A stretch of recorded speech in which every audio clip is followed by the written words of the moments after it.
There are so many people in this part of New Jersey that are involved in the arts, and I am planning to talk to all of them. Well, maybe not all of them, but a lot of them. And I'm inviting you to listen in. I'm Lucille Sapio, talking arts and culture, and this is Hazlitt Coffee Talk.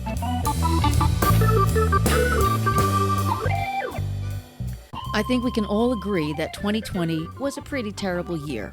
So I've decided to top it off by interviewing someone that everyone who listens to this podcast knows. And no, it's not Bruce Springsteen, it's me. I know it's a little unusual to interview yourself, but really, who else could do it?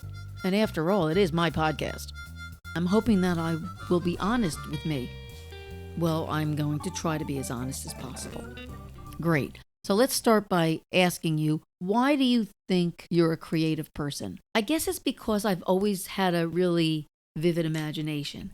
I've been able to imagine things and think about how things could be or how I'd like them to be. And I think that has always contributed to my creativity. What would you say is your favorite creative endeavor? That's really hard to say because the changes over time.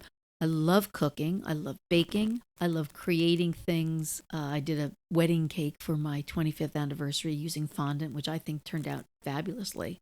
Oh, yes, I remember that cake. It really was good. What other creative outlets do you have? I've done a lot of faux painting. So in my house, I have some walls that look like bricks, some that look like stone. I've created my own stencils. I've done some sponging. In a lot of ways, it looks like wallpaper. Okay, painting. What else? I'm a writer. I've written a number of short stories. I used to have a blog called Beyond Babedom, but mostly I write fiction. A couple of years ago, my play, Sex and Garbage, was produced at the Grange Theater in Howell. Was that a comedy? Yes, it was. It took place in a ladies' room. It's a bunch of women talking to each other. I think we've all been there. But it is a period piece. It takes place in the 80s. What other writing? Well, I'm hoping to write a book someday, but I just can't decide what it should be about.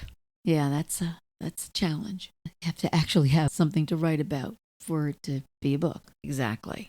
So you're an actor? Yes. What was your first major role? Really, the first major role that I had was at college. I went to Livingston College at Rutgers, and I played Titania in Midsummer Night's Dream. It was directed by Eric Krebs, who apparently is pretty well known. He started the George Street Theater. And where did your acting go from there? After I left college, I joined a couple of local community theater groups, but eventually started working at the Dam site for about 10 years, doing farces, comedies.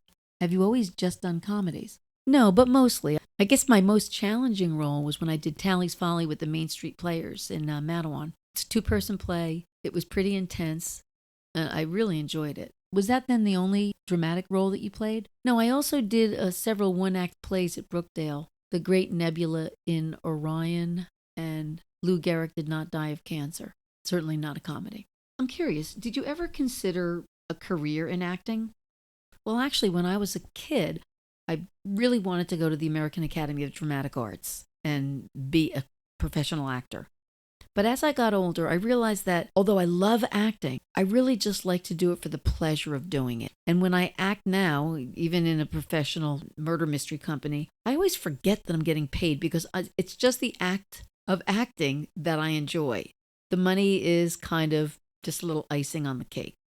So, writing, acting, gourmet cooking, decorating, what else? Well, I love crafts. Ever since I was a kid and we had the child craft books, I became obsessed with doing crafts. So I've done everything from, forget about hot glue.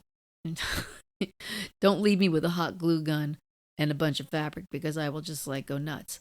I've done stained glass, very elaborate gift baskets, painted pillows and chair cushions, cake decorating, paper mache.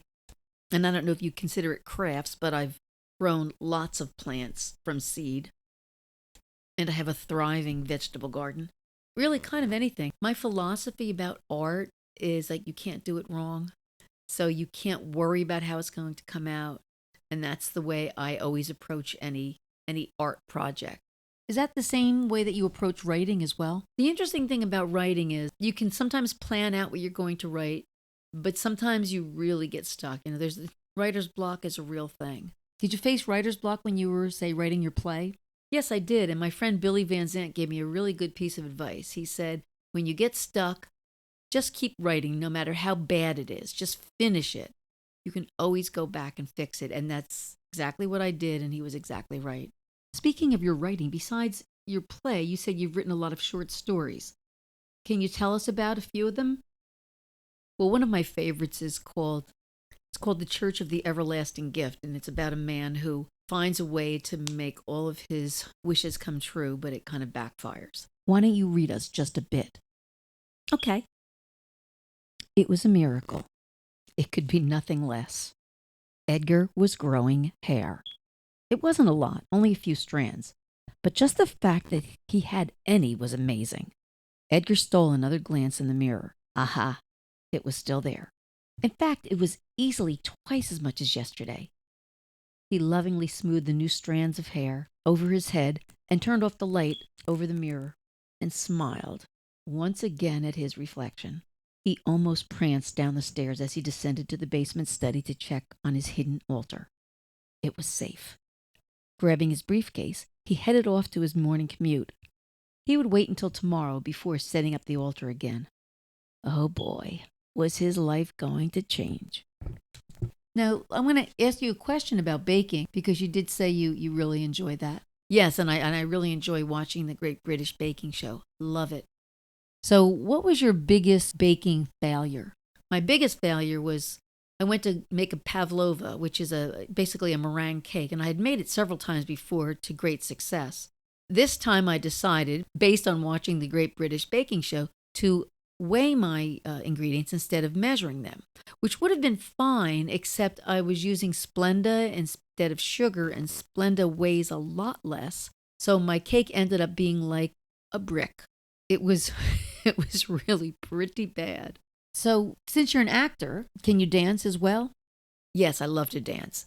In fact, when the hustle was popular, that was my thing. I was a hustle queen. Can you also sing? Are you a triple threat? Well, I'm a triple threat, but most people wouldn't say I'm a good singer. Some people that have heard me sing in karaoke claim that I'm a good singer, but I know I'm not. I just know that I know my range and I know what songs I can sing. And I'm more of an entertainer than a singer, so I put on a show. Well, let's talk about some of your influences. Who are some of the actors that have influenced you? I've always loved Bette Davis. There's not a Bette Davis movie that I've seen that I haven't loved. What is it like being a creative person, but having to work in the corporate world? Yeah, that's always kind of a challenge. I've been in sales for most of my life, so I've actually been able to utilize my skills as both a writer and an actor, because when you're in sales, you have to sometimes act like you're interested in what your clients are saying, and you have to be able to write good proposals. But I was really able to use my writing skills and even my acting skills when I was in radio advertising, which I loved, because in radio advertising, it is part art and part science. So I spent a lot of time learning about the science and then applying the art, writing commercials, helping to produce them, to actually do the voiceovers. And a lot of times I was able to close a deal because I used those skills in my sales presentations. Now, you're married to a creative person as well. Yes, my husband, Gary, is a really good drummer, and he's an excellent photographer, too. But it's really hard to balance those two things because they both take a lot of time and they both take a lot of creative energy. He's really more into being a drummer. Maybe that will change again. He kind of flips back and forth. How about you? Do you put more emphasis on any particular creative art? It really depends. I mean, now that I've been stuck inside, I thought I would be doing more writing, but I haven't been. I've been doing more decorating and some of my crafts. Obviously, I've been spending a lot of time on this podcast. So have I. And I enjoy the whole idea of coming up with the right questions. Yes, and this particular interview, it was hard for me to come up with the right questions to ask. I can see that.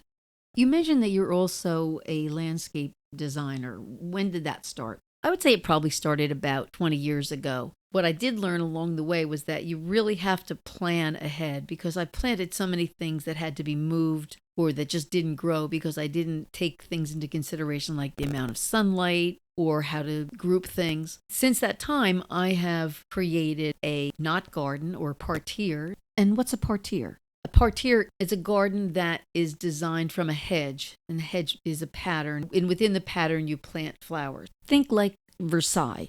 Oh, does your parterre look like Versailles? Not quite, but it is pretty nice. How did you create the hedge itself? I decided that spending $20 or so for each of the bushes that I needed to plant, of 35 bushes, was just not going to happen. So I ended up using cuttings and creating my own hedge from scratch. It took a few years, but now it's completely grown, and every year I get to change the flowers. And I've come to realize that it isn't always about how much it's going to cost. It's about whether I can do it myself rather than letting someone else do it.